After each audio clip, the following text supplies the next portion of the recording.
Hey guys, Daniel James here, and today what we're going to be doing is taking a look at Spitfire Audio's new library, which is the Zimmer Percussion Volume 1, the London Ensembles. This is Volume 1 of 3, the other two coming later down the road. And the way we're going to do this is the same way we've always done. I've written a short track in the background here, and what we'll do is take a listen to this first and then dissect that and show which patches I used where and why and what I did, what I liked, what I dislike, etc., etc. So let's get this show on the road and take a listen to the track. Here we go.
So there was the short track I wrote, and as you could probably tell, that wasn't as fleshed out as some of my others. And the reason is the reason this video is called a first look as opposed to an overview is because the Zimmer Percussion library is so large that they didn't release it all at once. They're releasing Volume 1 in, I think, 4 stages, and the stage I have right now is called the Artist Elements. And the other ones that are coming, I believe, are stereo mix, additional mics, and then 5.1, like the surround mixes.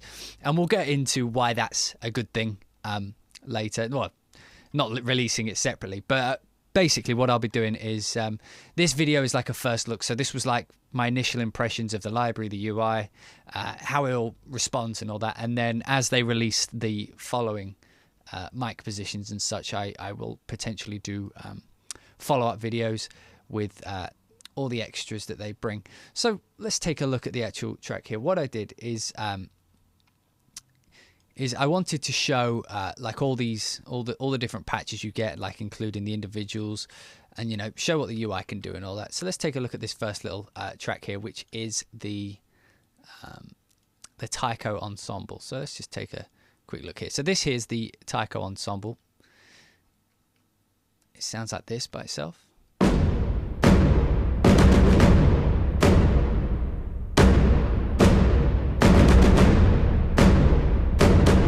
Now it's got a nice big wide sound, and that's one of the things I like about this library is all the sounds, because of the way they're recorded, have got like this very large sound. And this would probably be the best place to start off talking about my favorite and perhaps the best point about this library is the mic positions. So if we take this sound here that we're listening to, we can drastically change how this sounds by adjusting these mic positions. So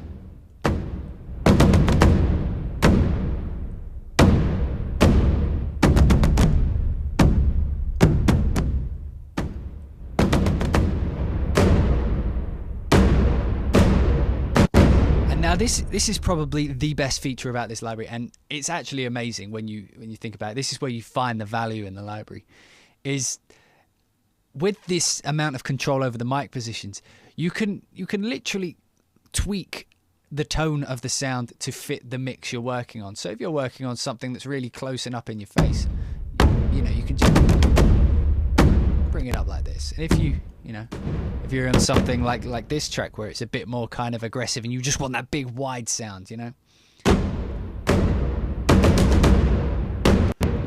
could adjust it to your liking. And so that's probably my favorite little feature of it. And we'll talk about those a bit more as we go on. So let's just moving down. We've got some timpani hits which sound like this. Timpani's played by rods, by the way.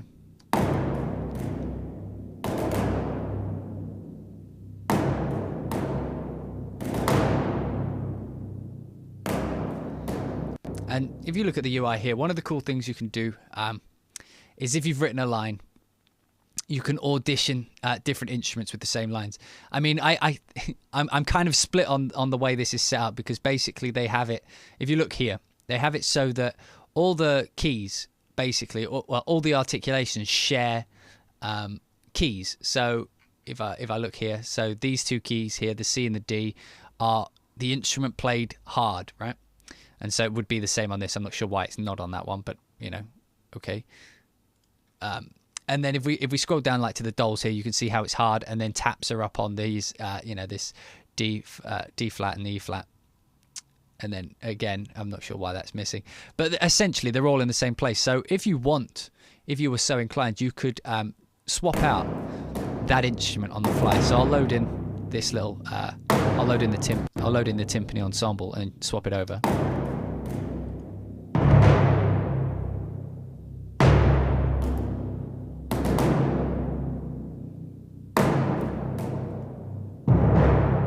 Which is a cool little feature. I mean, I'm a bit split on it, and I made that very vocal on the VI control thread. But the benefit of this is being able to audition things, which is brilliant. The reason I was negative on it to begin with was because if you look at how much memory it takes up as it is.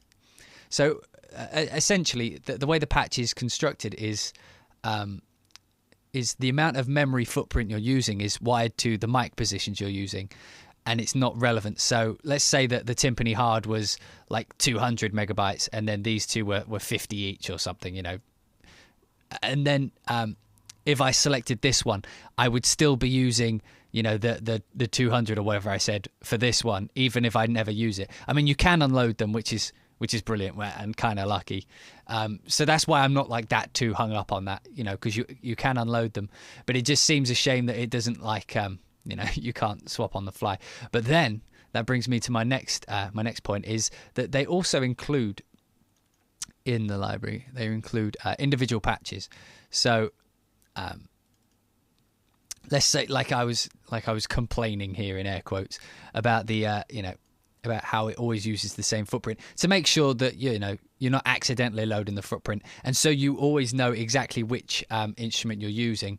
They do have individual instruments, so if you're setting up a template where you plan to have the same instrument in the same place every time, like most people will, you can load up an individual patch, and then in the title of the actual patch it's got what you're using, whereas these ones here just say taiko hit, so you have to actually come in and take a look. So for example, if you have all your patches set up like this, which some people do, you know, they like to just have a rack where they can see, you know, I don't know which taiko hit is here, I don't know which timpani is here, but I can see the dolls, you know, are there. So, you know, one of those things. Let me just load all these back up. Yeah, so moving on. I should probably mention this here as I'm looking at the actual thing. As you can see, each individual, each instrument, well, not each instrument. This is probably one of the big parts about this library. So the instruments that you see are set in stone. You get bucket hits, exotic hits, low hits, metal hits, taiko hits, and timpani hits. And that's all the content you get. You know, each patch has its own setups of such. You know, so the buckets hit have 3, exotic hits have 1, 2, 3, 4, 5, 6. Low hits have 4 rather, and then metal has 4, taiko has 4, and then the timpani has 3, and that's all the content you get with regards to the drums as they're actually recorded. However, each drum has been mixed by different people. So Alan Meyerson, who is I believe Hans Zimmer's like mixing engineer, who works with him on most of his mixing engineers.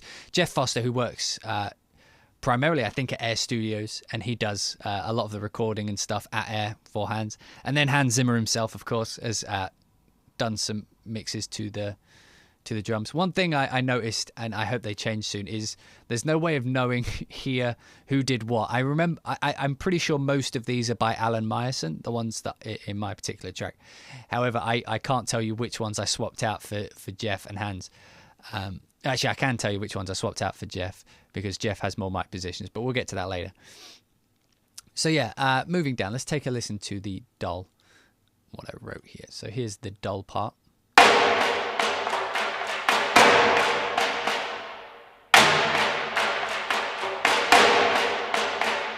Now the dull sounds like it's having a bit of a weird response here.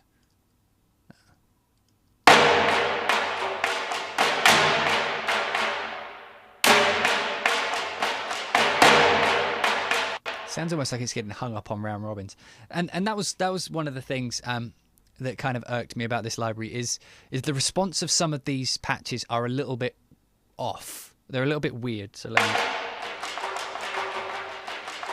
particularly ones not the response, but like the sound playback. So like for example the dull. If I scroll through the round robins, I think because it's such a tonal kind of drum, you get this did do do but did do do, and it sounds.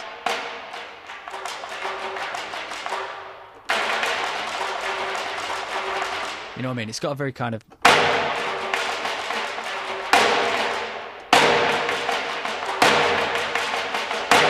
So you kind of have to, like if you're playing fast, it kind of turns into this weird, it's not machine gunny, but it's like kind of sound. The dulls are very kind of close. And this is one thing I should mention is about the library is if anybody's ever used, for example, the Tonehammer Epic dulls as they were, I'm not sure which one has them. It's either Sound Iron or Adio now. But they're very kind of hyper-realistic. Not hyper-realistic as in very real, but like beyond real, you know? They're hyped up kind of dull. And that was one thing I wanted to mention about this library, is that it's a lot of people who are buying this library have this kind of impression that it's going to be this massive over-the-top, you know, Hans Zimmer Percussion, it's going to be larger than life kind of thing. And I get the feeling that because we've kind of been spoilt by libraries like Damage and Adio's Epic series, which kind of take the drum and then make it over-processed so it becomes hyper-realistic. You know, it's like, it's beyond real. It's kind of skewed our perspective on what large percussion actually sounds like. And I'd say that this library is very realistic sounding. It sounds like real drums, you know? It sounds like real big drums. However, it doesn't sound like over-processed super drums like you would get with Damage. So anybody who was hoping for the kind of big over-the-top super drums, you're going to be a little bit disappointed. If you're looking for like soundtrack type drums, you know, you're going to be having a riot with this one. So yeah, anyway, the dulls. One of the things I was having is that it feels a little bit like the and I noticed this with a few patches, is it feels like the patch gives up on like the response of it. It kind of gives up the louder you go. Like I'm hitting really hard there, and it feels like it just wants to go a little bit louder. And again, that might be because I've been spoiled by these hyper processed libraries, but yeah, I've noticed that. I noticed that with the Albion series as well, and I also noticed it with Albion 1. Is that Spitfire seem to have this thing where their libraries they go apart from Iceni, which actually did it quite well, but like you push the key and there always just feels like there's an extra 10% it needs over the top. Do you know what I mean? Like it's like you just particularly on that. I'm hitting that as hard as I can. It feels like that wants to go louder. You know what I mean? So it just feels like there's like an extra 10% missing off the top. So it could do really good soundtrack things, but if you want that over the top kind of, you want that really aggressive thing, it feels like it just tops out too early, which is a real shame. Because, it's a real shame because I want it to go that far. And I'm hoping one of the things that's missing right now is some of the mix positions from artist elements that are missing. Like they haven't been finished or something along those lines. Or they're coming as a free update down the line. But So I'm hoping that one of these mixes is like the hyper realistic version, and then when I do a revision, I can be all excited about that. But just that 10%. So anyway, here's the DOL. And let me adjust some of these mic positions on the DOL, because the DOL does go from really, really close to really roomy.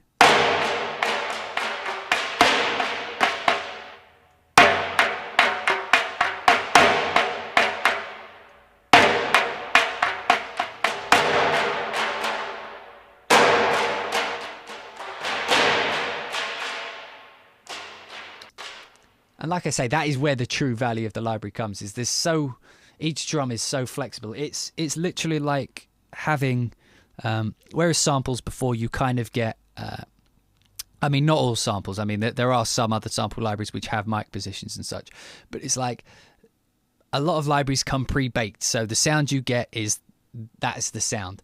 Whereas this is almost like having your percussion section, like being at the percussion recordings yourself, you know?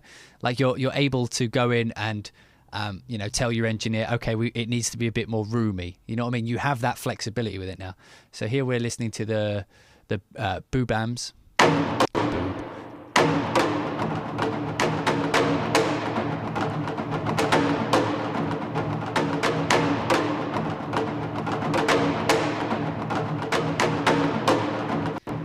Which have got a cool kind of sound, although these are, again, I think these are one of the ones that feel like they top out quite early. And I keep talking about topping out. What I mean by topping out is when I push the key, it feels like it just, I want it to go a little bit louder. So this would be a good time to talk about this response style here. And what this essentially does is when you push a key soft, normally you would expect it to be quiet, you know what I mean? So if you push it really soft, to hear almost no sound. Whereas if you actually want to use like the lower velocities, but use them at the same volume as the high ones, you turn down this response thing. So if I'm pushing the key as soft as I can.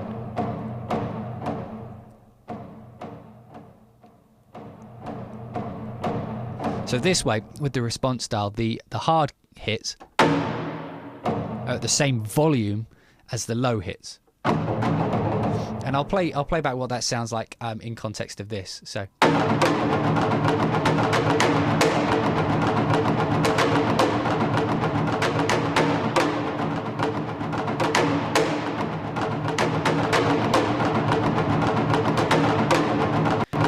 So when you've got things like this, you probably don't want to pull it down too far, because then everything becomes like a mush of drummers, and nobody needs a mush of drummers. Yeah, and I've tuned this down a little bit. I think I just wanted a darker kind of sound. One thing I noticed about the pitch is it applies to the mic positions and not the drum, obviously. I mean, because they're the recordings. So if you pitch it up too high, the room becomes smaller. Sounds like it's being played like in a bathroom or a classroom or something.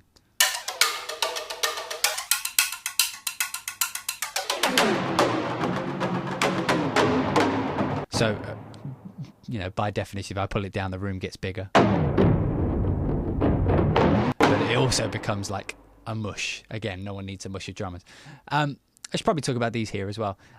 These dials I wasn't too keen on, and I'm still not. I think there would have been a better option here. But basically, boom and crack are essentially low-pass filter and high-pass filter. And while I can kind of see why people might want to use these, I think there's better dials you could have here. So, I mean, okay, maybe you want... I guess this isn't really the patch for it. I think, for example, like this space here could have been better utilized with perhaps maybe an EQ. Because I found that like some of these patches, and I'll talk about what I had to do to get the sound of this track in a minute, but so some of the sounds are quite muffled. The actual tone of the drum by design or by default is just muted. It's it doesn't have much high end energy to stand out in a mix. And if you want it to sound like snappier, for example, like if you wanted the drum to really attack, you could put the close mics up, but then by doing so, you're bringing the drum closer to the listener like this, right?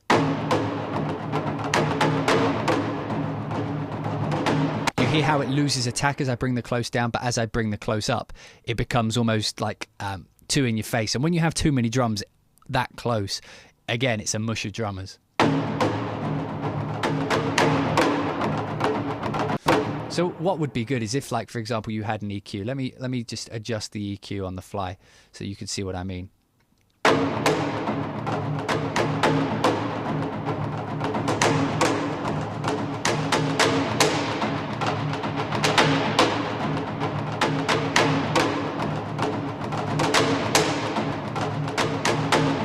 You see how that makes it a little bit snappier just on the top. And this is one thing I had to do to the drums as well, is I had to give them a bit of saturation. So if I turn the saturation off, you'll hear that the sound becomes a lot less kind of full, becomes very kind of... And these are playing at the top velocities. You know, it almost feels like there's no balls to them. So you whack on a bit of saturation.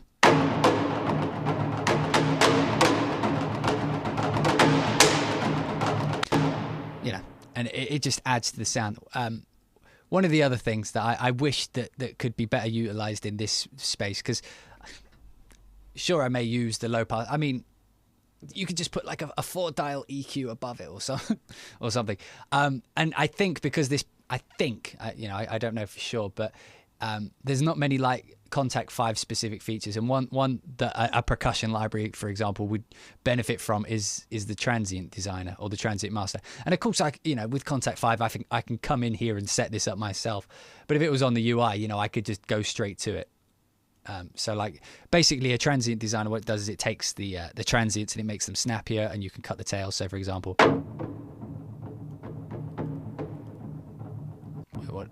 turned the boom all the way up.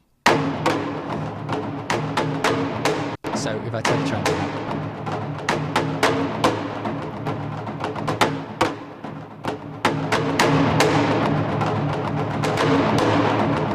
so you can mess with the transients. So like if you wanted a little bit just less tail and then a little bit snappier on the transient.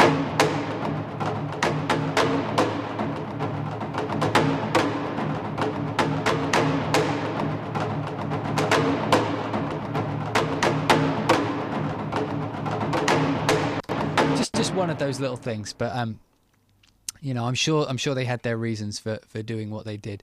It would just be cool, and particularly, I mean, one thing I really wish they would do, and again, this is just my wish list, is when you have the individual instruments, you see how you've got this big space here. I mean, you've seen my videos, particularly like action strings and things. I hate wasted space. So now that we have this space, they could potentially put like an EQ here and then an ADSR here, and then, you know, like transient designer and saturation up on the front, you know, so and just call it like a tweak patch or something, you know, so that you have all those features, and, you know, I can load up the boom bams tweak patch, for example, you know, and then I can really tweak the sound to how I like. Whereas, you know, at the minute, just having a low pass filter and you know, it's not really doing that much for me. Anyway, moving down, we're on to the low booms gallery.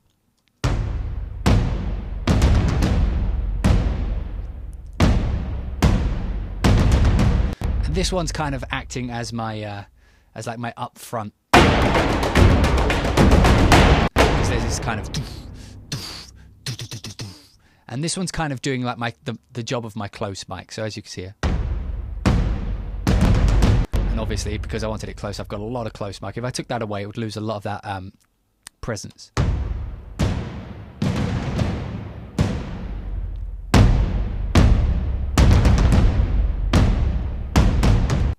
Again, I think with this one I had to add a little bit of saturation to it, and then EQ to taste.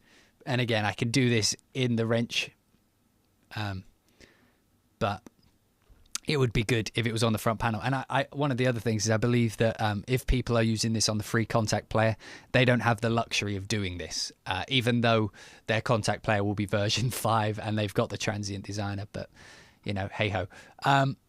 So yeah, again, the sounds are so flexible. Let me pull up this this boom gallery again and mess with the mics.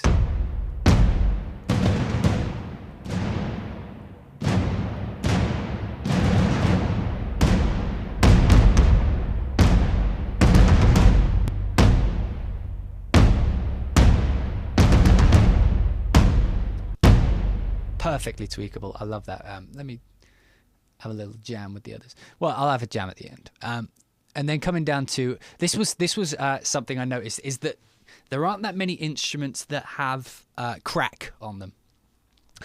not the drug. I mean, so a lot of the instruments are really kind of thuddy and poof, and they have like that big wide room to them. The doll kind of has crack, but it's like a weak crack. It's like almost like a click. It's like that, but there's one instrument that does have crack. I wish they had more, perhaps like with toms or snares. I mean, there is a snare, but it goes with a bucket, and I'll show you those in a minute. But like one thing that's lacking from this library is like that kind of crack that you layer on top of like this big drum section, which fills out the drum size. So I'm hoping at some point we get like some cracky instruments over the top, like a snare or something. But the closest I found is like the tumbek, which sounds like this.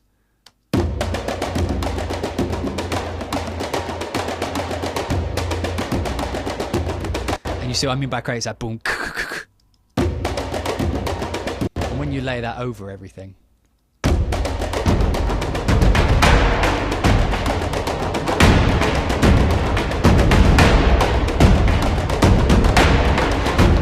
see how it like cracks over the top, and that I think like if anybody follows my music, I'm very much a percussion whore, and one thing about any percussion template I build for a project is you always have to have like the boom, the thud, and the crack, right? So the booms in this, for example, would be like the booms, and then the timpani and the taikos. And then the thud would be the things like the boom bams, which are like, well, actually, no, I'd say probably more the taiko are like the thud. It's like it's like the mid bit. And then, where's the boom gallery? Boom gallery is on 5. So this is like the boom and thud. And to fill it out, you need a crack on top. And then, of course, like if you've got something like hi-hats or, like I've done with the doll, you need, like if you've got like shimmer on top, that's more like an extra, but I don't think every track needs it. But the doll's kind of doing the shimmer. And that's like how you fill out a percussion section. And that was one thing I was kind of let down by, is that there's only like one instrument that does the crack very well. And that's the tumbek, the tumbek. So just going to move down. Don't worry, these aren't damaged. That's just the naming system in my door. Okay, so then we've got the piattis, which sound like this. All right, the piattis are actually quite cool. That was everything.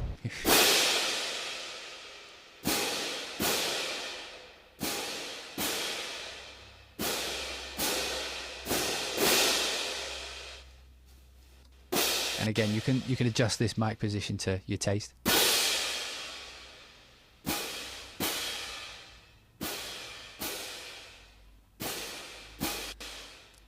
And the piattis, like when it comes to like the metallic things, metal's always very kind of, it stands out very clearly in a mix. Let me just load up the metals. So these are the different metals, although the gong drum doesn't sound very metallic. Metals always kind of stand out, so you have to use them sparingly. And I was kind of sad that there isn't like a cymbal ensemble. I wish like they could have done cymbals at air. That would have been nice. But as it stands, like the metallic kind of, like how I was saying earlier about like shimmer and things like that. Cymbals would fall under shimmer. Where is it? What am I loading here? I don't even know which key I'm pushing.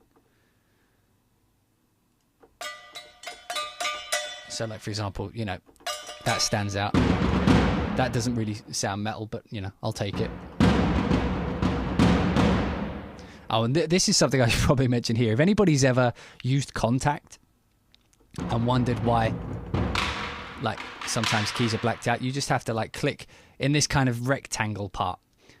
So it highlights, and then it will change what's down here to what you're actually playing.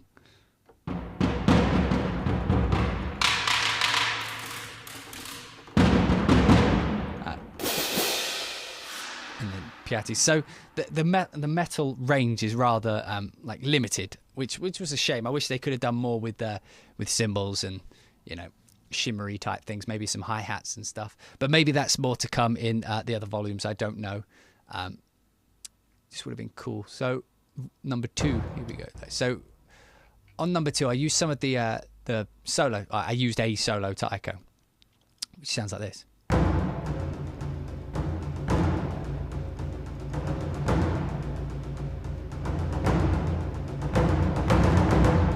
And this was another one of those ones that I felt tops out. I know I keep going on about that topping and everything, but that is a big thing for me. Actually, no. Not so much. Actually, this is a good example of one that does it right. So you see how when I hit this hard, it feels like it's hitting, you know? It feels like it's going up to its top range.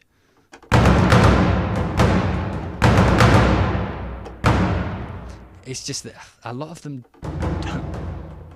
Of course, you get that little taiko he kind of hits.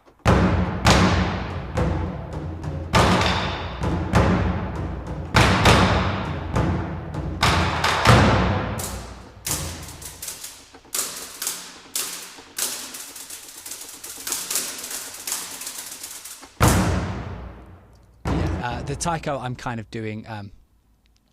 It's in a soft part of the track, even though it's hitting its hard velocities.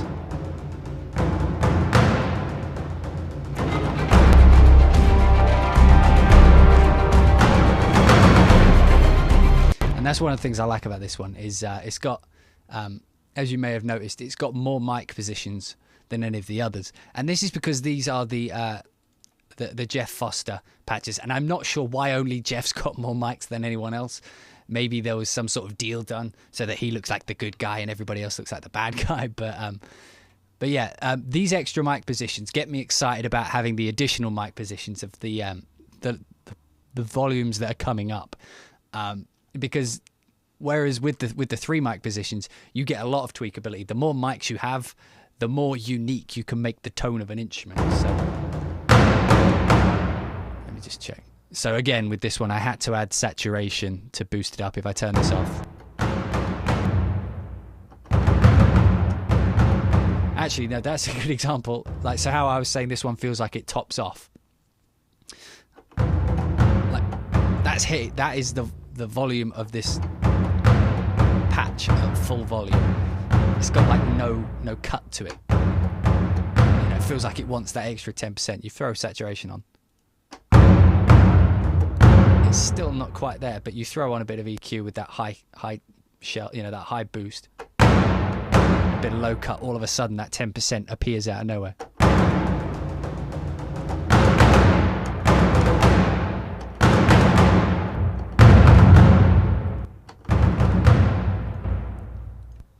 Yeah, so I mean, it's, you know, it's just a case of you have to. I mean, like I keep talking about this 10% missing and stuff. Like I did there, you can put it in there with mixing, but it's you know, it's just a shame that to mix it you have to go into the patch. You know, look at all this space. Anyway, let me just play this. Let me solo this out, and let's twist the mic. So you got close, tree, surround, and then outrigger, I believe. So let me pull them all down and then do them one at a time. So this is the close mic. Tree.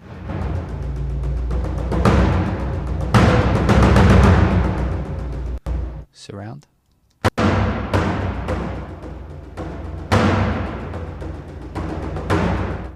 And then outrigger. It's either outrigger or overhead.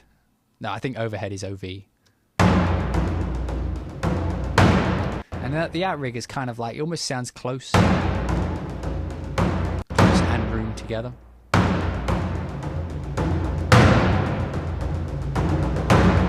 And one little tip I've got about this library is if ever you want something to sound like wider, you know, you want it to sound like more out in the room, you know, more big, just throw up one of these surrounds.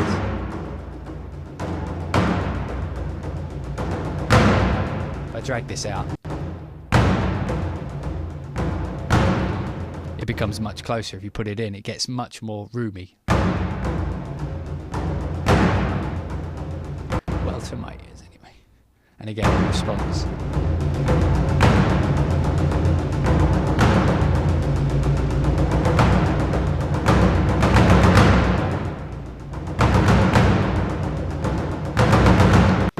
That's a cool sound. I do like that solo taiko, and I believe volume 3 of this library is all the solo instruments, so that could be quite interesting. And then moving down, this is actually one of my favorite-ish patches is the low booms. They have such a beautiful large sound. The picture of this drum kind of like inspires me within itself. Just the size of it and the amount of control you have over this particular drum is just fantastic. As you can tell, I wanted a big roomy sound, so surrounds went all the way up. If I pull this out,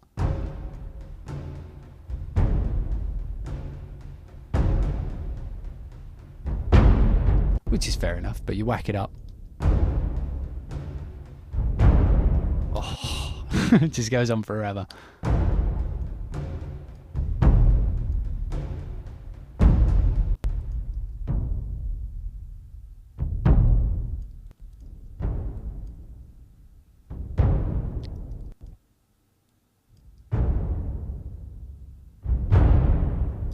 So as you can see, three very different tones to that one drum.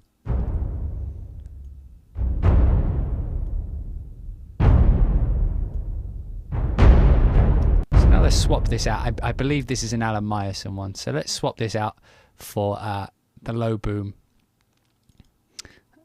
by Jeff.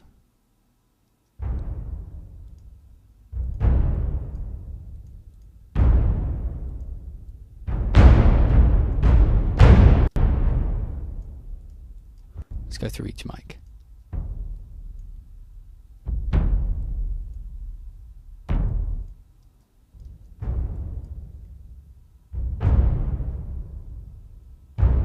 The tree mic on Jeff's has got a lot of nice room tone to it. Surround. Sounds very distant. And the outrigger. So what I would probably do, I found the tree had the most room. So I'd probably pull it up, surround in there, outrigger up a bit, and close until it is punchy, but not so that it's so close up, like up in your face. Maybe around here. And again, it still feels quite, not weak, but it still feels like it's missing that top end. So I'll come into insert effects. I'll probably throw on a saturator, because saturation adds a little bit of distortion to the sound, which can be a bit too much in some places. But in a mix, that extra just a little bit of distortion makes it feel a bit more gritty. So if I put this on drums, instantly feel how much bigger the sound is. You can hear a little bit of low end distortion though, so it might not be quite as good on this one. Maybe classic.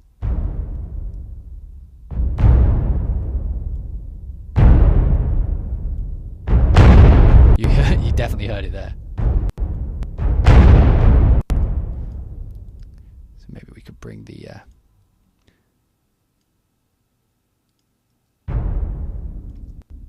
little bit of mixing going on here, but yeah.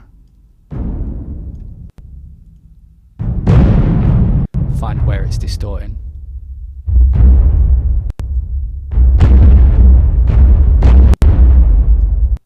Pull that down a tiny bit, and then we could boost the saturation a bit.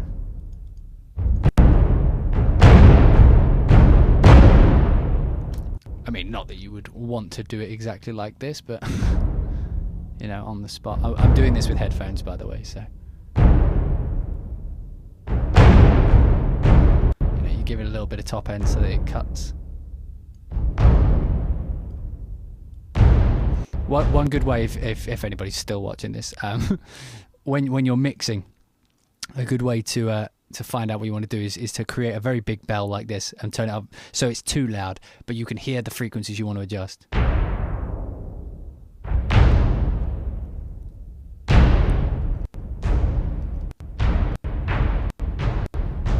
So around here is like the air of the instrument. So you watch how turning this up.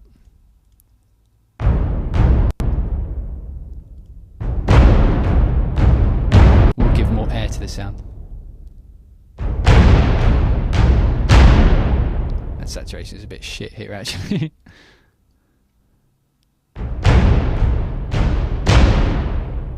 You know, and that's something I recommend if you want the instrument to sound a little bit more airy or something. You know, the mic positions can only do so much, but then you know you have to bring in the EQ and such.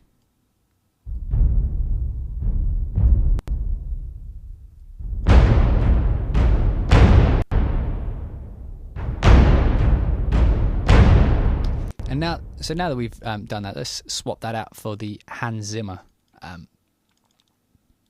low boom. Low boom. Yep, let's replace it.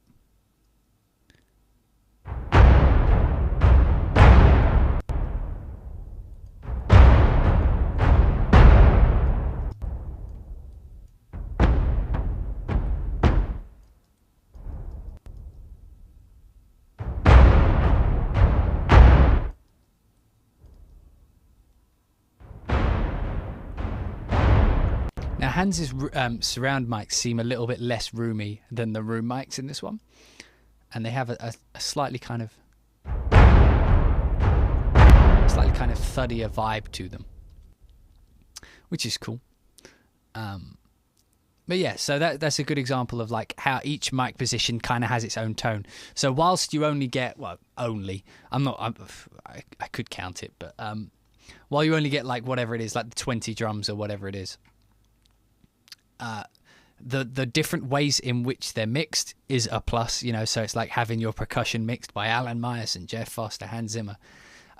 So not only the mix is different, but the mic positions that they've mixed, the amount of flexibility you have over those within themselves, you know, it kind of feels like you've almost got 40 different drums because you can really change how it feels. And that's a big part about you know, not tonality, but like the tone of a drum, for example, is it's one of those things. It's not necessarily what you say, but how you say it. So, you know, if you're playing like a drum pattern, like let me just pick something. This may be a bad example, but like if you were to pick this, for example, this will sound quite energetic regardless of what I do. But hang on, let me just drag up the contact here.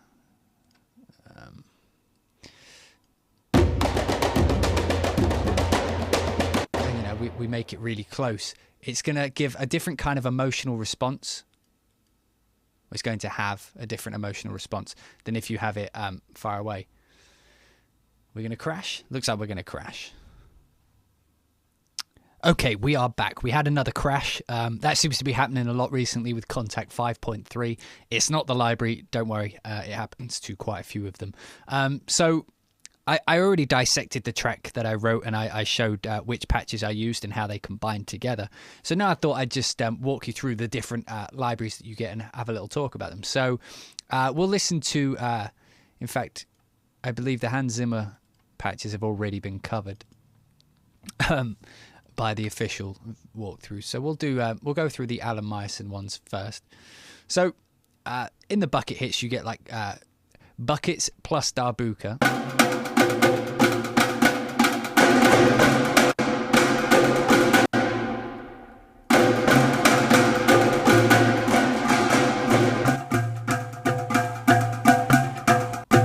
And what I was saying before the crash, if I remember correctly, is it's not what you say, but how you say it. So a mic position on a drum, while I was talking about why these were so important. The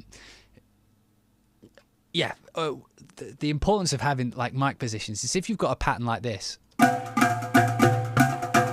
you can kind of adjust the way it feels emotionally by switching out how the actual tone of the sound is, you know.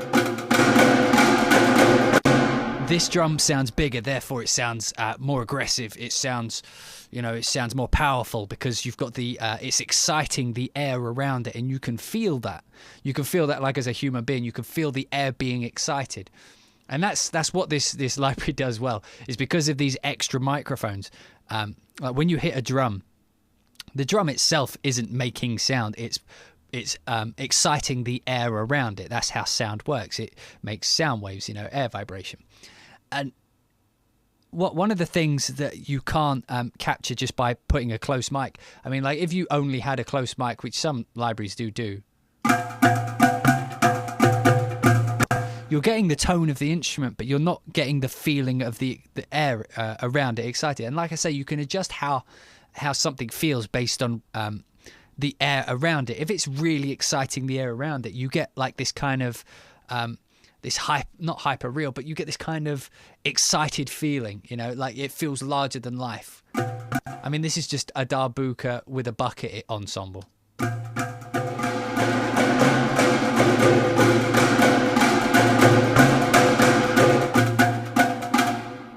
And then, you know, so by adding room, it feels like if it was just close mics.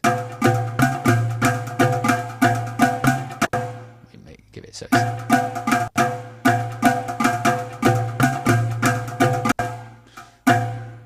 I'm trying to recreate the pattern I had in the track. 1, 2, 3,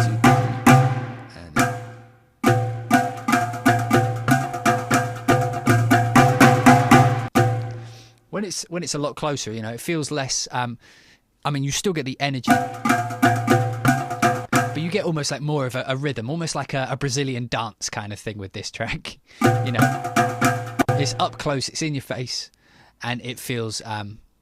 You know, a lot safer. You know, the situation in the music feels safer. You bring in the room mic and you feel a little bit of energy, so it feels like things are starting to move. And then when you bring up the surround and you've got all that excited air, it feels like the shit just hit the fan.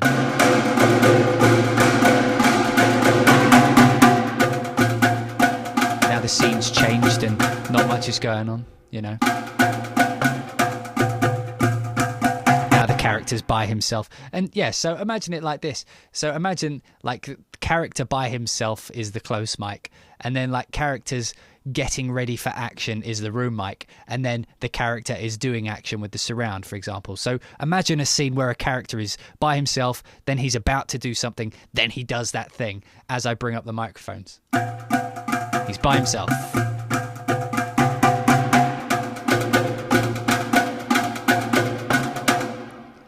I should probably loop this. No, not that. No, not that, not that. No. There we go. So yeah, character by himself.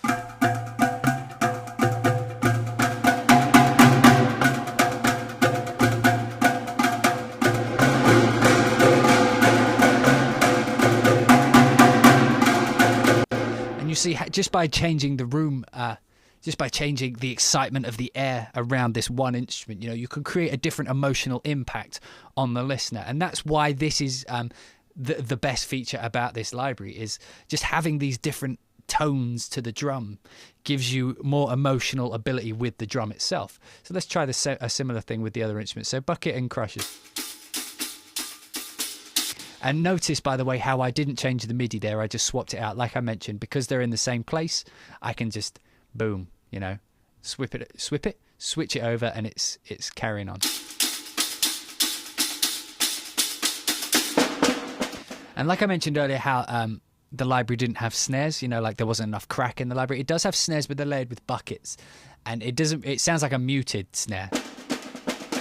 When I say muted, I mean it feels like a snare that's just not got any oomph in it.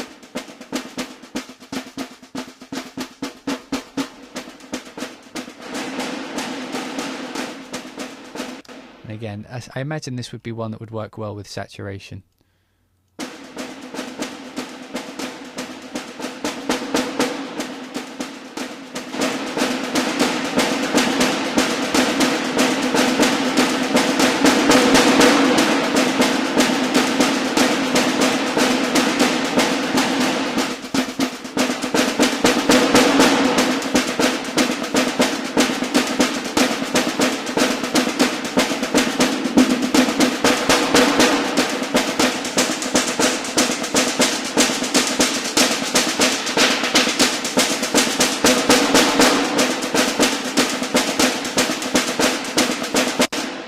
not drastic changes. I just bumped up a bit of saturation, maybe a transient designer on this one as well.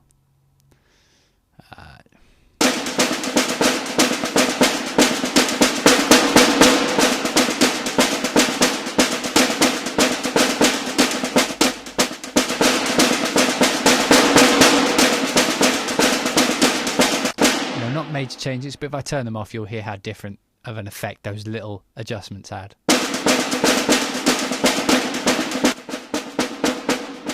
It's just little things like this I wish were on the front panel, as I have said many, many times.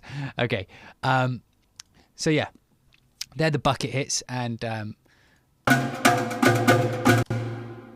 so I will switch over to, let's just listen to Jeff's. I'm probably not going to show you every drum by every artist. I'll just switch them out occasionally. So like the Jeff's version of them.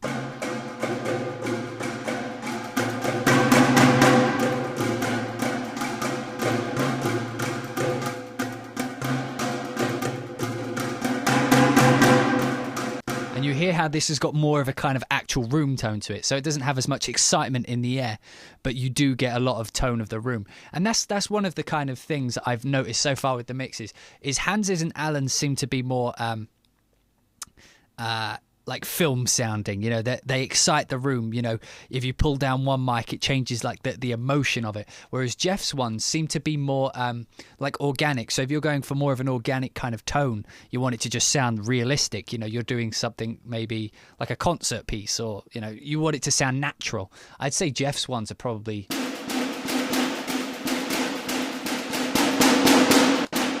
the closest to that. So let me try some Hans Zimmer exotic hits.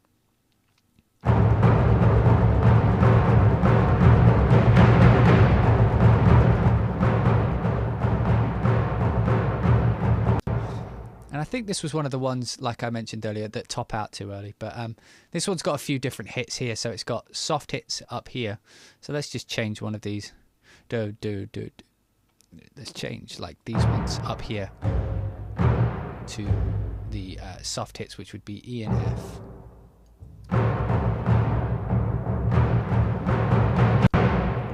And if I push these all the way up, this is them at their peak.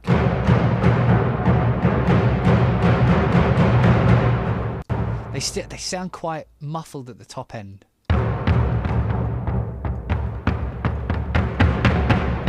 And again, this is a similar complaint I had with Albion 1, was that Spitfire in some of their samples seem to have that thing where they top out too early. Feels like they just need that. It's hard to explain what it is. I mean, it could even just be that EQ thing. I mean,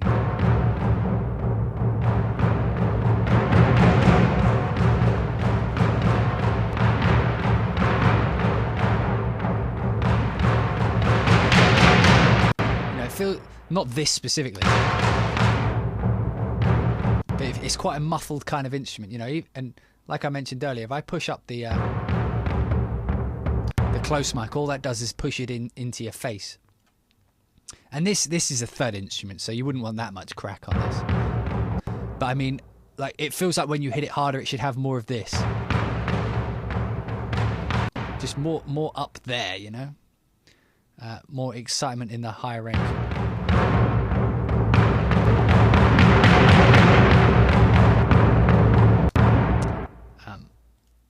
But yeah, so yeah, this one has like some extra flams, so we could what's this on? It's on like there.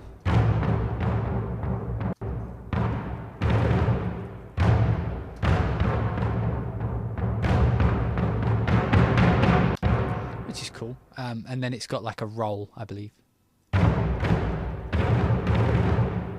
which I think, and by think I mean I know, it's got a modulation on it. So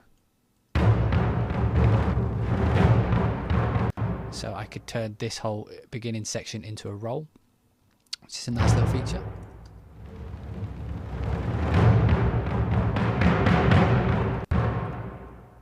Now the boom bams, I'm not sure why that doesn't have any Doesn't tell me what it can do. I imagine because it's laid out differently. As you see.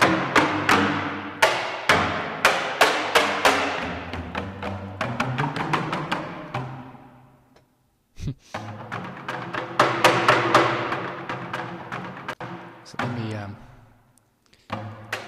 so this one's laid out where you've got different hits that go wait, no, I didn't mean to do that.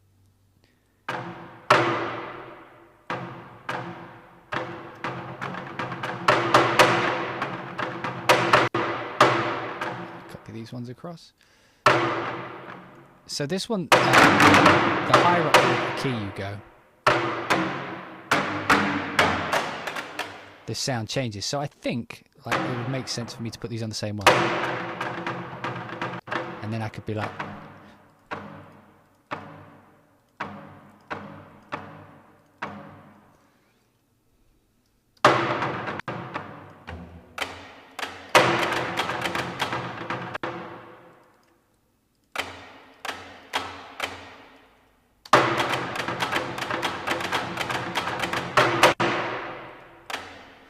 and then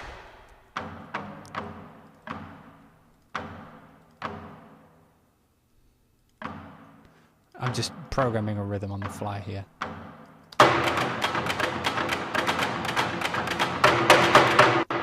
Just you know, a funky little polyrhythm.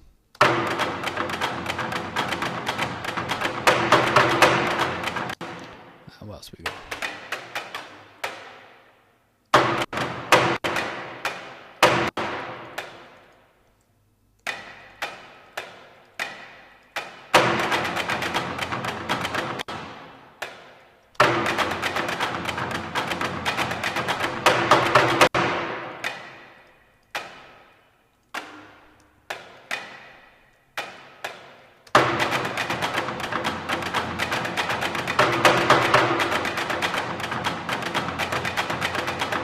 Which is cool, you know, so the different sounds allow you to go a little bit crazy with it.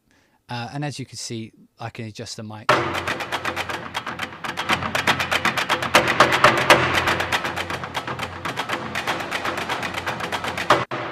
And this one is set up differently. But now, for example, let's take this and put the exotic version. The exotic version? Jeff is now the exotic version for all intents and purpose.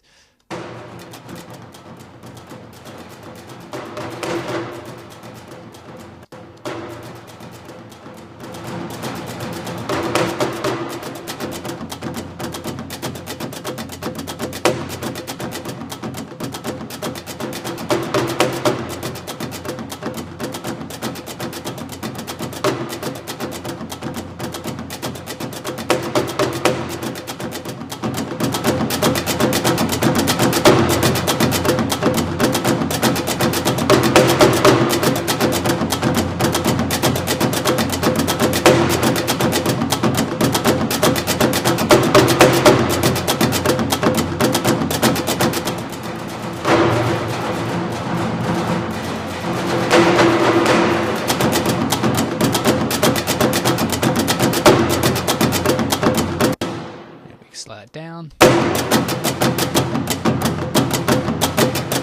By the way, as you saw there, the sound wasn't doing it for me just naturally, and I adjusted the mic positions, and I couldn't get that kind of oomph that I wanted in the sound. And my go-to, that's just a tip, is saturation will normally bring out that kind of.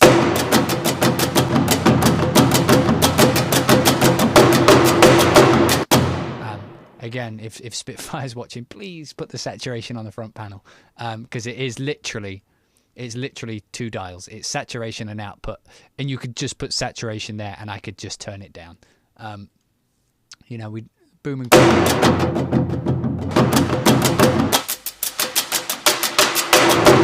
I mean, I can understand the crack one.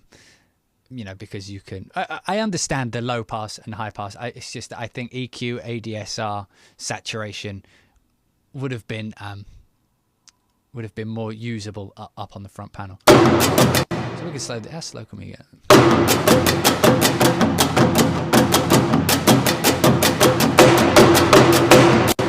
we can go really fast.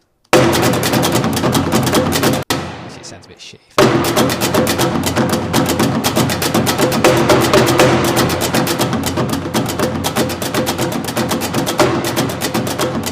So that's one of the cool little things there. But let's switch this out one last time. So I started with hands. Now let's go over to Alan's.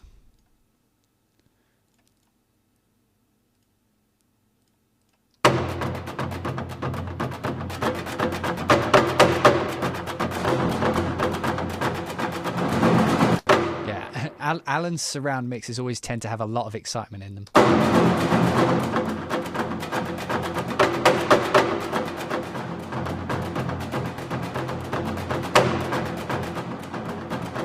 And you see, like how I was talking about, I mentioned at the start, like if you're going for like that big hyper real sound, you know,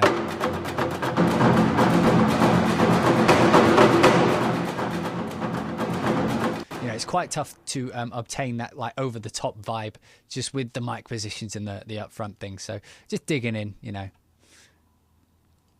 you can get some cool sounds.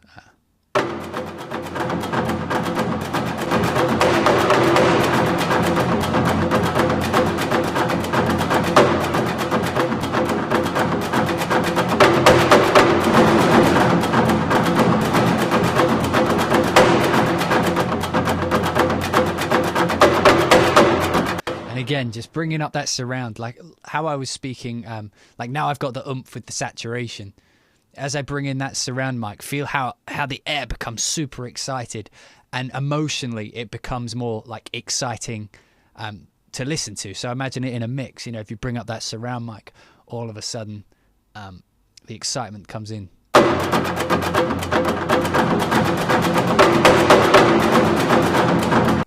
Warning though, it does mush up the sound, but you know, you do perceive that as you perceive it as excited. You know, the excited air is what it is. So one thing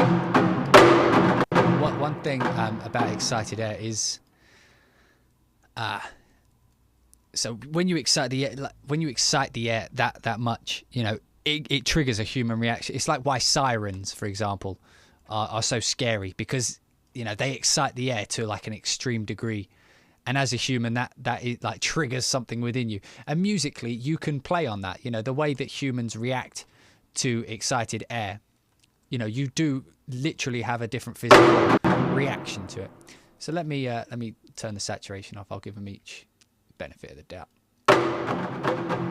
So let's go to the second boom bams. The second boom bams are not up across the... And this is another one of those instruments that's kind of tonal, and you can kind of spot the round robin kind of thing. That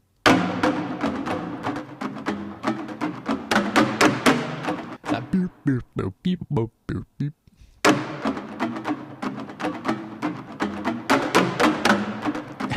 Which, I mean, I'm pretty sure there's not much you could do about that. It's just one of those things that get to you. So there's some extra sounds on this one.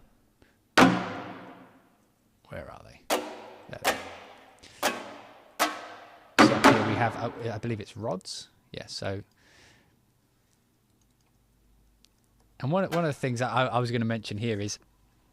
like what would be nice, for example, like how I mentioned you can't tell which drum does what and all that good stuff. One of the things that almost feels like a waste to me about this, about the UI, is how you have 6 instruments here, but you can only use one at a time. And if you look at the keyboard structure, like for example, there's an entire octave here not being used. You know what I mean? So if I load up maybe this drum, so there's 1, 2, 3, 4, 5, 6, 7, 8, 9, 10, 11, 12. So 12 keys from there to there. So we could literally have the bombos and the boobos. And then we've got another 1 and then 2.5-ish. And this one only needs 4 keys. This one only needs 3 keys. 1, 2, 3, 4, 5. And this one only needs 6 keys. You could fit all these instruments across this keyboard in what you call a master patch. And that's the thing I mentioned about being able to load and unload things. You can see this is taking up 219 megabytes of RAM. That's because I've got everything loaded at the same time. And that's how most of these patches come. So you have to physically come in, unless you do an individual patch, but you have to come in and turn them all off. You know, it's 5 seconds out of your day, but it's 5 seconds no one really wants to spend. You know what I mean? There's better things you could be doing than turning off mic position, turning off, you know, unused drums. But the thing that irks me is that you can, there's physically, there's enough room to fit every one of these drums and their articulations into, you know, an 88 key setup and have a master patch, being as though the drums are already loaded into RAM. Do you know what I mean? They're already there, ready to go. If you could just put that, you know, put these two keys next to it, you know what I mean? Look how many keys are just not being used. So that's one thing I hope that they change in the future, that we get like a master patch. So this is the boom bams again, as I was saying. So they've got like the rod playing up here. Turn these up so you can hear them. So, you know, do some cross poly with them.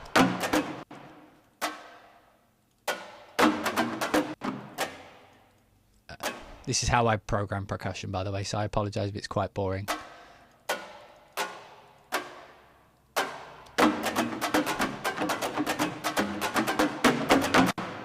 You know, it's just a little polyrhythm.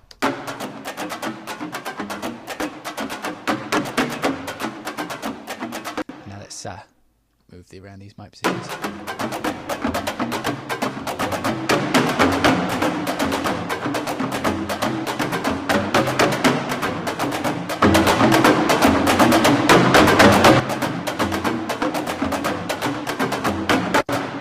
So it's a cool sound. We're on Alan's patches, so the Doles.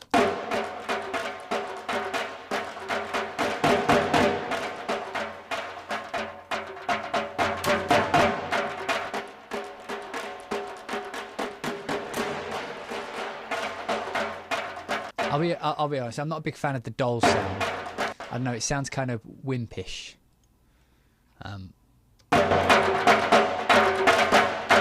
And it feels like it's massaging my left eardrum. Let me swap it out for Hans's. Maybe Hans did a different thing with it.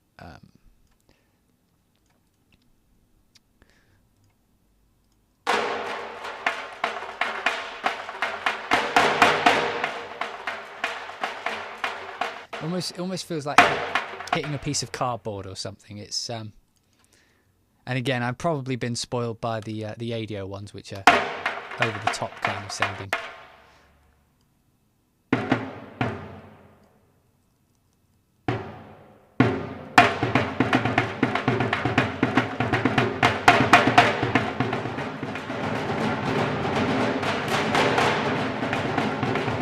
Because bringing in the close mic here, like as you can hear, and it feels like I want to excite the upper end of that air, you know. But bringing in the close mic just brings in the thuds of the mids.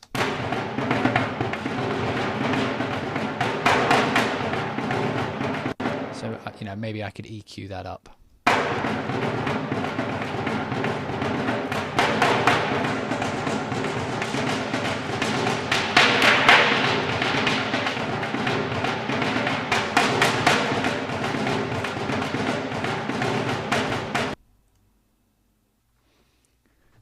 Okay, so we're back again. Had another little crash, but it's okay. Okay, so what I was going to do is I'm going to compare Jeff's mics here, which I wasn't a biggest fan of, with Alan's, which were a lot more close and punchier. So the difference is...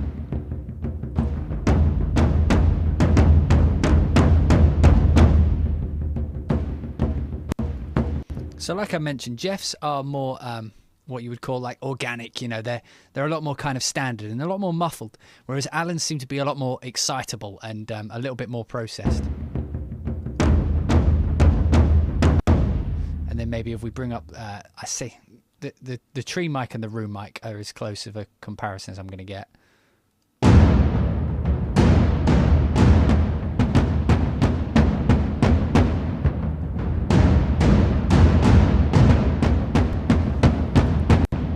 But what we can do for a direct comparison is bring old Hansy boy in. Here we go.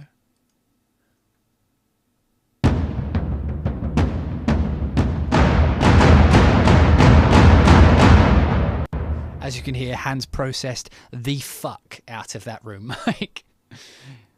Let's try it with the stereos. So Hans is.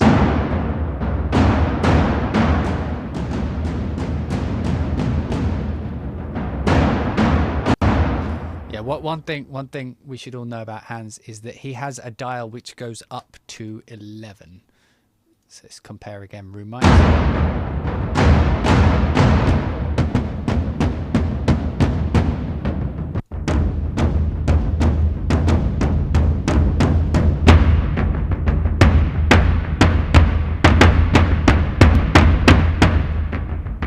So Hans's are a lot more kind of processed, whereas Alan's are a lot more kind of punchy, and Jeff's are a lot more organic. So as I've been mentioning the whole way through, these mic positions are like the key to this library. Just for fun, as I've got them up, let's compare the low booms.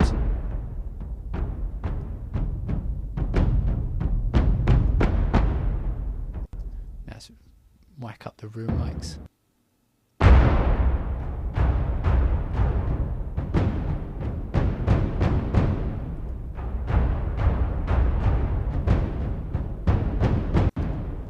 Again, you can hear how different of an emotional impact each hit has.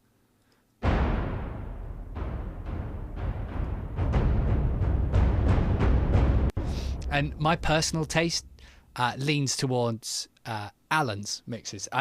There's something about them. To me, they sound like more punchy and more, I don't know, more excitable. Like they've got more excitement in the actual air that's moving around.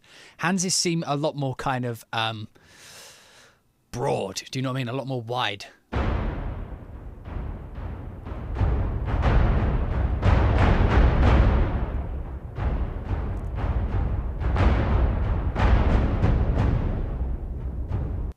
So let me just get like a similar kind of thing. So they've got like half. Let's bring this up a little bit higher. So like notch number 3.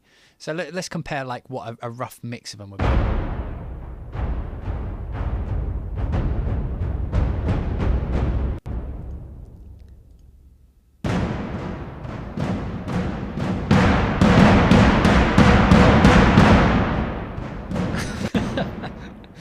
Hans literally hammers the fuck. I know that's a phrase that not many people use, and I got told off for in the Cinestrings video, but Hans like to hammer the fuck out of these drums. Oh, I didn't even turn the closed mics on. Ugh.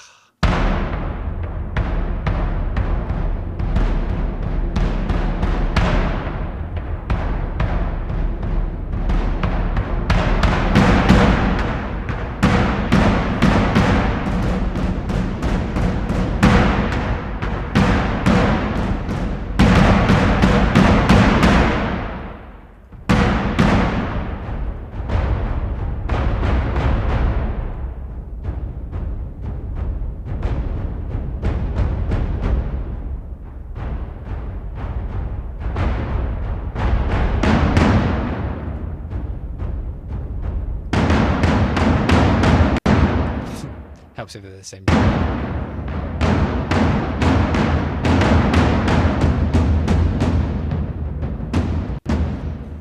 So as you can hear, each one has their own individual hits, and let's keep this set up this way for now to listen to the metal hits. So Hans at the top and Alan at the bottom.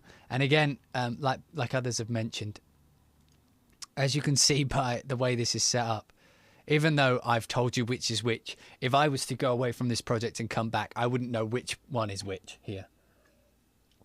Like which one is Alan's and which one's Hans's. So the top one, I believe, is Hans's. So let's do the same again. Close mics. So this is Alan's.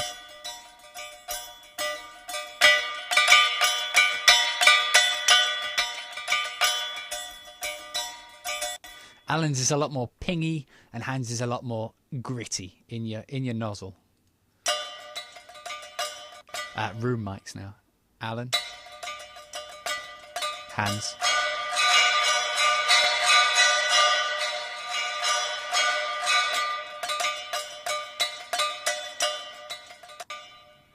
And for shits and giggles, let's get old Jeffy boy in here as well.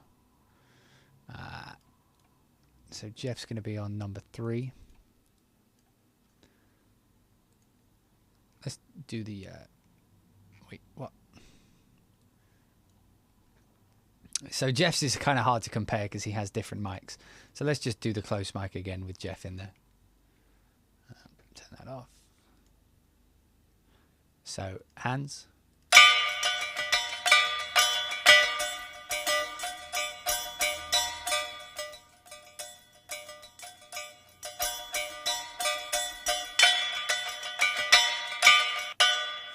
And then for room mics, I'm gonna go with the tree. I mean, it's not a fair comparison. But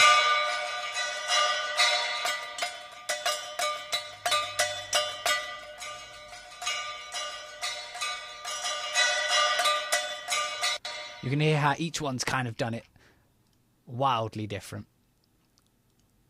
Gong drum.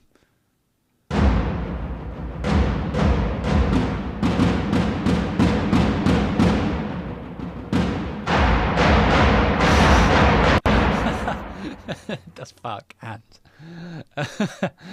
Yeah, so hands is tend to be a lot more kind of aggressive.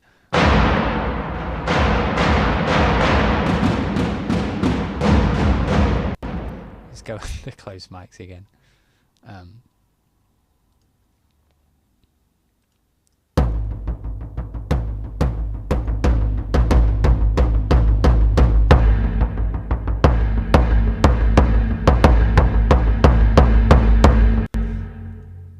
So for the time being as though it's not a fair comparison, I'm just going to leave Jeff's out for a second.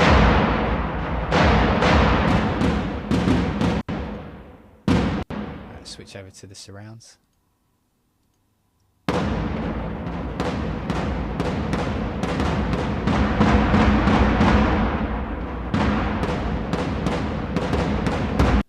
Now Hans's seemed, because Hans's are so loud, I'm going to tailor a mix around his first because they're a lot more in your face.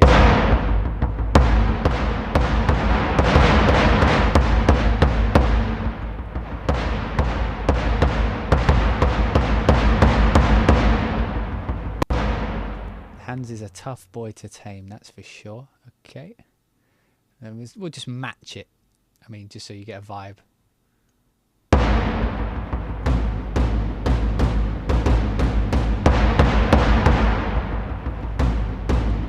And as you can see, Hans has got a very specific kind of EQ mix to his. And like Alan's I like because the EQ is a lot more kind of precise and it's a lot more clicky. It's a lot more punchy, like it's in your face. But Hans's, I like the spatial awareness he's gone for. However, he's made some certain EQ choices that I perhaps wouldn't have made in my mix. So again, having an EQ on the front would have been perfect here because I could have adjusted that. But let's compare the Piattis, however you pronounce it, to let's compare them with the same mic position.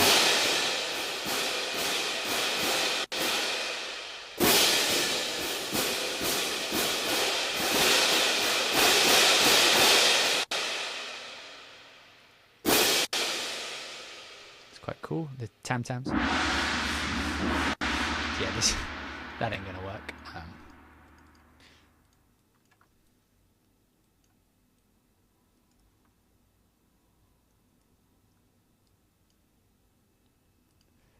Let's listen to that.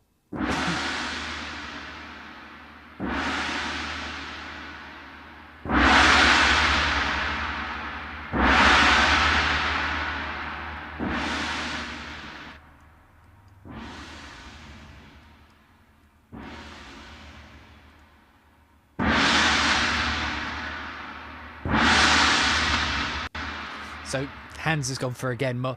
I think that's the general consensus. So the way I'm looking at them is that Hans's mixes are more about like the space. You know, you're making like some big, loud kind of spacey type sounds. That's how the drums are kind of processed.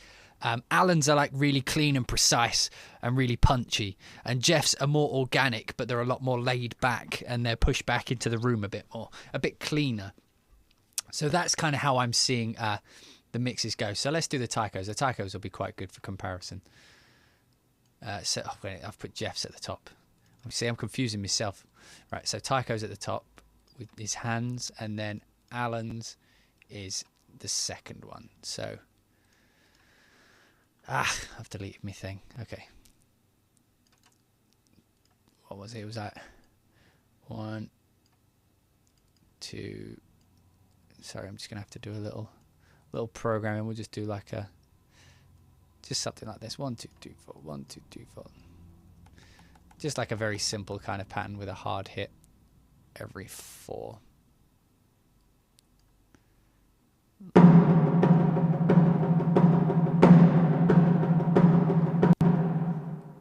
Just for demonstrational purposes.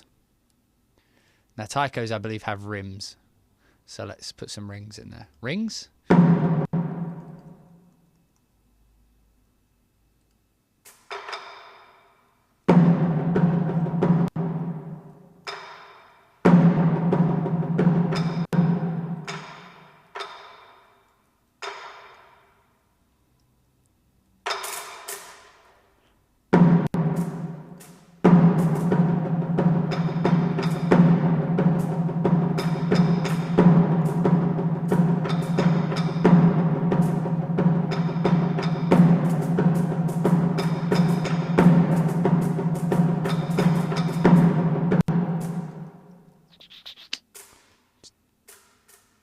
Turn them down and then copy that across. Okay, so close mic on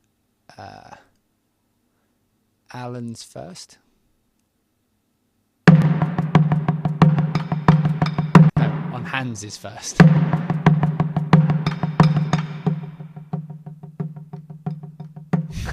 There's almost, you see, there's a very interesting difference. So on Alan's, there's almost none of that click or rim.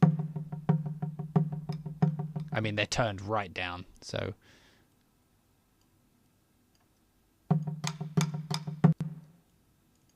Maybe I turn this up.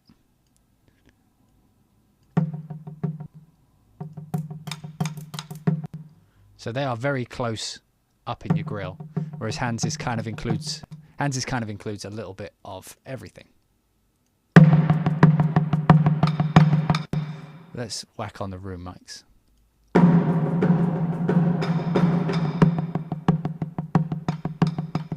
Now you see Alan's room mic sounds a bit like Hans's close mic. So that kind of emphasizes what I was saying, that Alan's kind of gone for this clean, precise vibe, whereas Hans has gone for this spatial kind of surround vibe.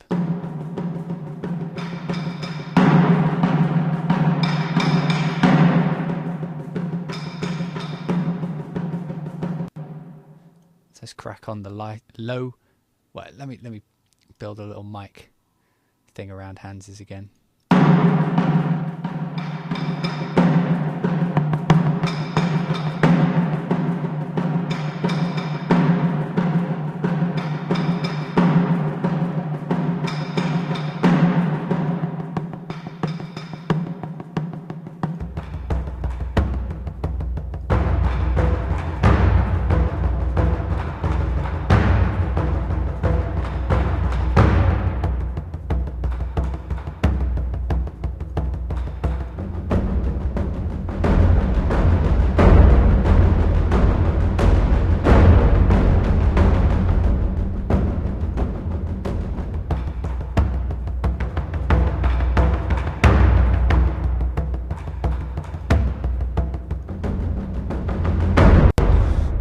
So yeah, this is the, let me bring this down so it's a bit slower.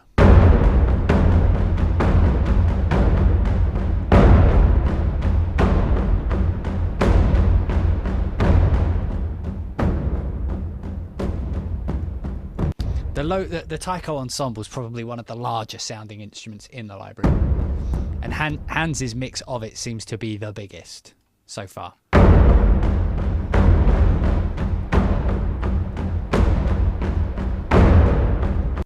Seems to be the most wide, but it's a little bit wild. Alan's is a little bit more controlled, but not as big.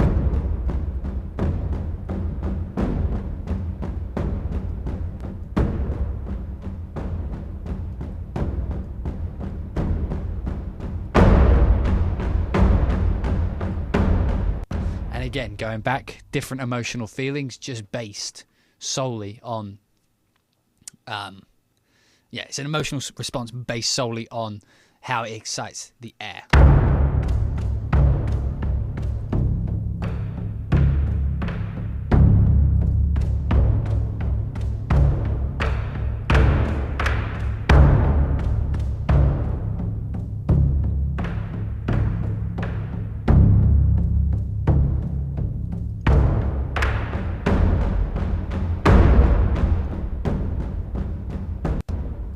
It's a really good kind of way to compare the sounds when they're up like this.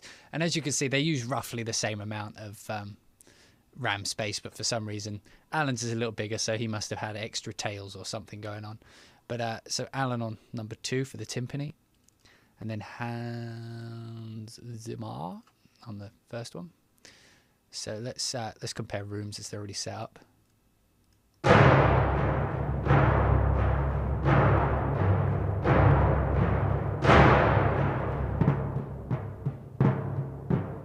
And obviously, timpanis are set up a bit different here, because timpanis go in chromatic order.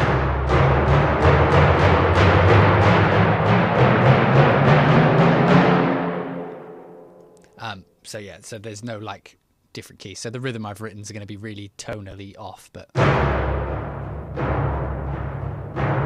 so let's listen to the close mics.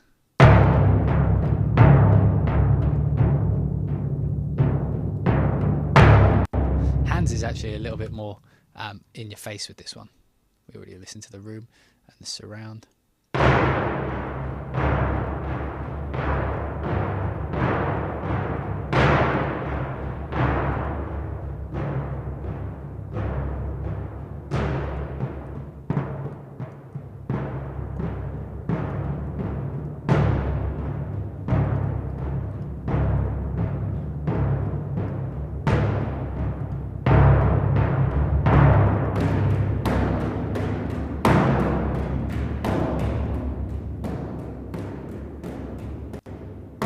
You can hear how the big difference, particularly on this one, where Hans's is like a lot more aggressive and Alan's is a lot more kind of...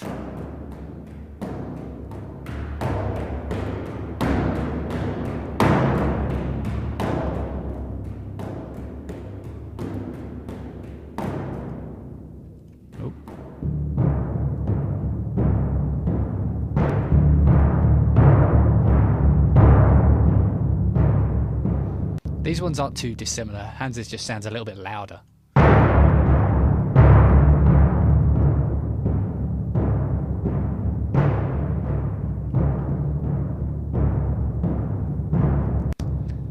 So yeah, as you can hear from the mic positions, they all have their own type of vibe. Like I mentioned, even though Hans's mixes are a little bit more aggressive, as with all the patches, and again, it's something I've noticed with Spitfire libraries, you know, that when you're hitting a key hard, sometimes it feels like it needs, like it really wants to go a little bit higher, and not higher in volume or velocity, just it feels like it needs more energy. I don't know, it's hard to put your finger on it. It just feels like it needs something, like I mentioned a few times, it needs like that extra 10% to, you know, really make it aggressive and stand out. So things that I you know, this is like the conclusion now. So the things I didn't like, firstly, you know, this kind of boom crack thing, which isn't, you know, I'm not a big fan of just having the filters on the front. It'd be nice if we could have like some EQ, some saturation, you know, some things that actually let us tweak the sound. I mean, it's all well and good that it's been mixed by these people, but you know, a mix needs to kind of fit. Each mix is different, so you know, even though Hans's is bigger and more aggressive, I may need to tune out certain parts of the bass, for example. And you know, when you're working with multis, you can't EQ a MIDI track, so I'd have to physically go into the patch and EQ it there. And people who are using the Contact Player don't have the option of going in, so you know, they're stuck with the mixes they get. Like another thing I didn't like was the you know, not having that 10% on top, and also the lack of sounds that have a crack to them. So you know, it would have been nice if we could have had, like, I don't know, maybe like a tom ensemble or a snare ensemble, or you know, maybe the taikos have like that kind of you know, that kind of cracky sound that you can sometimes get. And like I mentioned at the beginning of the video, with some of the libraries that have been over processed, you know, what I call hyper processed, is that, you know, we've kind of been spoiled as to what real drums sound like. I mean, the Hans Zimmer Percussion is a lot more organic and real sounding than a lot of these big trailerish ones. So if you're looking at this library and you're wanting to use it for trailers, you may struggle a bit as opposed to like an ADO or a Damage or something like that. But if you're doing soundtrack scoring and you want it to be, you want the instruments to sound realistic, and you know, you want them to sound organic, this is perfect. But like I say, if you're doing trailers, because of that lack of 10% and the lack of ability to, you know, add saturation, compression, you know, any of these kind of things on top, you know, you're going to struggle with trailers. And you know, there's things better suited to that type of music. So if you're planning on doing trailers, unless, you know, of course they add these extras on the front, you know, you'd be better served going elsewhere. However, if you're doing soundtracks, which a lot of us are, if you're doing library music, you know, if you're doing music that isn't over the top, this is perfect, because you get complete control. You know, you get flexibility, you get really well recorded source audio. So if you're doing soundtracks, this is going to be perfect for you, as opposed to, like, one of the things that's plagued us for a while is like the most popular libraries, percussion libraries, have focused on this kind of trailer thing. So like Damage, percussion's amazing, but it's you know, really good at trailers, and you can't really use it in soundtracks without it sounding big. Same with the ADO thing. You know, you hear the epic dolls and the epic toms everywhere. You hear them on every soundtrack, but because of the way they're recorded and baked, they always sound over the top big, even when you want them in smaller things. Whereas the Hans Zimmer Percussion fits perfectly into those soundtracks. So, you know, if that's your type of music, you know, you're gonna do well with this one. I wish that the individual patches had less wasted space in. Let me just load one up so I can show you while I'm talking. I wish that this space here wasn't as wasted. You know, even if they decided they wanted to keep the boom crack instead of like an ADSR, an EQ, you know, transient design, saturation, things like these that help you sculpt the sound. Even if they only added them on the individual patches, so they just put them in this space here and called it like the tweakable patches or something along those lines, that would be perfect, because then you can load it in. I wish they had a master patch, you know, so that when you've got, okay, Timpanis is a bad example, but like when you've got something which only has like 2 hits, you know, wait, did I load up the same thing? I did. So when you've got something that's only got like 2 hits per patch or something, this one will be tougher because it's got like 8. But you see, like, so this, if you brought like these 2 here and put them up like here, and then you'd have this octave up here, and then this octave up here, and then like this octave up here, and then you had a master patch, so you could just load up the low hits and you could play them all. You know, you could set up your mic position and you have all the mics ready to go. Whereas the way it stands right now, if I wanted to use this with the mic positions and this, I would have to load this patch up twice, set the same mic positions, you know, to keep the continuity if I wanted it like that, change the mic positions, and then unload all the ones I'm not using on the front panel. Again, it's, you know, you could do it, but it's just a pain in the ass. I also wish that they added who did what. So maybe like here where it's got London Percussion signature range or whatever, they could just put like a little, instead of having again a kind of wasted space like the signature range, maybe if they put signature range like up here where there's nothing going on, and then just put like the initials, like a big HZ here, or a big GF here, or a big AM there. That way it's easy to know when I load it up whose I'm using, because I know that if it's an Allen one, it's going to be a lot more clean and refined, and I'm going to tweak it a certain way. Whereas if it's a Hans Zimmer, it's going to be a lot wider and more aggressive, and I'll need to adjust that a different way. So, you know, that would be cool. So moving on to things I like the drums that they did record. Like I mentioned, not all of them, you know, they don't have crack, but the drums they've got, like things like the low booms, these massive drums, they sound, for lack of a better word, tasty. You know what I mean? They've got real presence, they've got real thud, they've got real they've got a realness to them, and they, you know, the sounds themselves. There's another thing I like how well and deeply recorded they are. You could tell that they've taken great care to record them in depth. And then of course the feature I like the most is the mic positions, you know, being able to tweak it to your liking, which is, you know, it's new. well, it's not new to the industry, but like it's this amount of control because of the amount of mics and the amount of mixes means that you can take one drum and it can sound like 100 different drums, as opposed to a pre-baked library like like an ADO Epic Toms where it's baked in. That's what you're stuck with. Whereas this, if I need it, like I was mentioning earlier about how emotionally you react to like the energy of the air being thrown around. If you're on if you've got like a smaller scene, you can just crank up that close mic and pull the room a little bit, and then as things get more intense, as they're automatable, you can bring up those room mics, or you can bring in those stereo mics, surround mics, to move the air around more and emotionally make them engage to the actual drums. Then, of course, you've got things like, because you can adjust the room, if you're layering, I imagine most people watching this have already got percussion libraries of some, of some sort. Layering this over the top of those, like I mentioned in my Cinestrings video a few days ago, is that because you have such great mic options, like for example here, if I pull the close out,